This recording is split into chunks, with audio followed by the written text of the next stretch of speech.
కొత్తగా పెళ్లి చూపులు జరిగితే ఎలా ఉంటుంది? అలాగే ఇంకా మీ అమ్మ కొంచెం గట్టిగా ఉంది కానీ అమ్మా నీకు డాన్సులు పాటలు వంటలు వచ్చా? అవే రావు తినడం ఎంత గొప్ప పని. మావాడు గట్టిగా ఉన్నాడు, వడ్లేనే ఉదిగా తల్లే.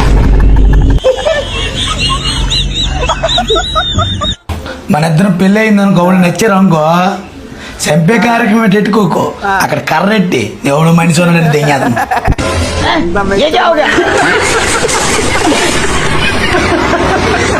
పాప గట్టాలకి చేయదులే నాయన, ఒకవేళ చేసినా సరే నేను ఉన్నాను కదేంటి. ఊర నీకు 2 లడ్డూలు అలాగేటి కాదులేమ్మా, అల్లుడు 12 వస్తాడు కదా, వచ్చినప్పుడు టీలు టిఫిన్లు చేయడానికి నేను ఉన్నానులే అని చెప్తున్నాను.